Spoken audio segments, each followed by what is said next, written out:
In an op-ed in the Wall Street Journal, Rahm Emanuel, the U.S. ambassador to Japan, is focusing on China's strategy of economic coercion. Ambassador Emanuel writes today, we can further isolate China by confronting Beijing's economic tactics, where its determination to dominate is most apparent. It uses coercion, mercantilism, and debt trap diplomacy to crush competition and control countries. That's in today's Wall Street Journal. U.S. Ambassador to Japan, Rahm Emanuel, actually joins us this morning to talk about it right now. And Ambassador, thank you very much for being here. China is front and center on our minds. We spend a lot of time talking about it in relation to what we've seen with their economic policies and most recently with their stimulus that's been boosting the stock markets until today. But what you lay out is a very real way of looking at diplomacy and how we deal with them. How would you describe this entire thought process? Well, mainly a couple thrusts here, which is one on the political. You try to always look at what your, I would say, opposition or opponent, in this case China, is doing, and then flipping it and making what is considered a strength by them a weakness. Their attempt is to isolate country A, Philippines, Australia, etc., using coercion or the mercantilism. Our strategy is to isolate the isolator.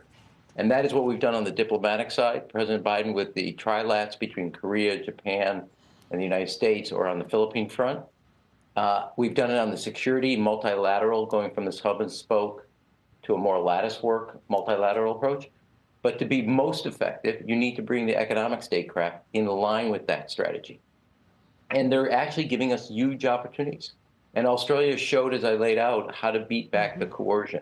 It was through expanding trade, expanding economic opportunities to other countries, to the point that China just threw in the towel. That is also how Lithuania did it with the EU.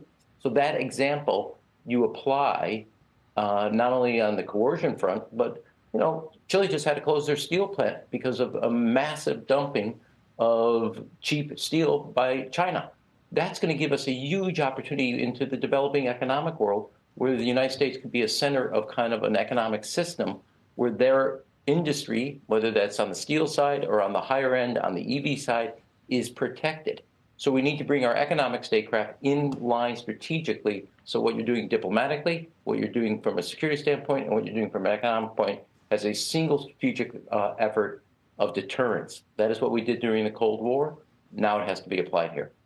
How has China reacted to this partnership that's kind of built up from the hub and spoke situation to being pushed back? You mentioned the situation with Canberra when they spoke out about China and wanting to know the origins of what really happened with COVID. How does China react to Australia then turning around and saying, OK, we have all these other trade partners instead?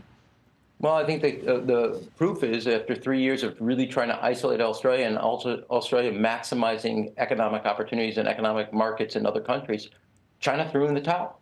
It's exactly what happened with Lithuania and the EU protecting.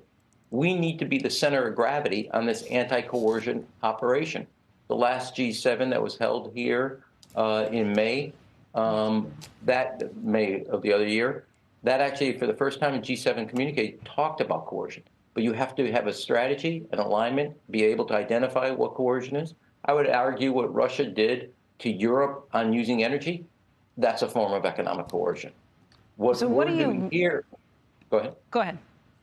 Well, so my view is economic coercion is one piece.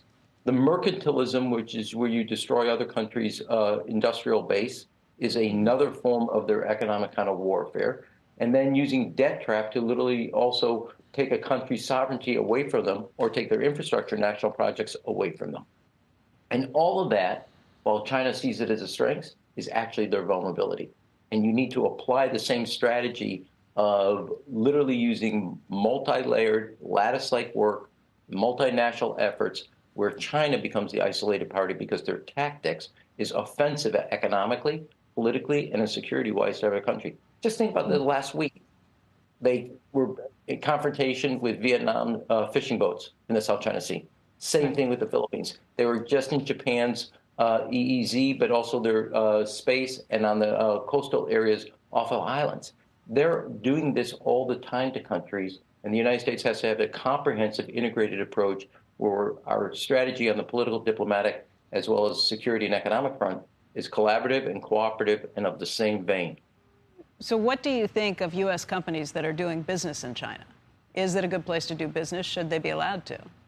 Well, look, I mean, they can do business there. I wouldn't leave myself. Look, I grew up in a time where cost and efficiency were the issues. Today is sustainability and stability. That's the North Stars replacing cost and efficiency. I think if U.S. companies do that, that's up to them. Obviously, it's a big market.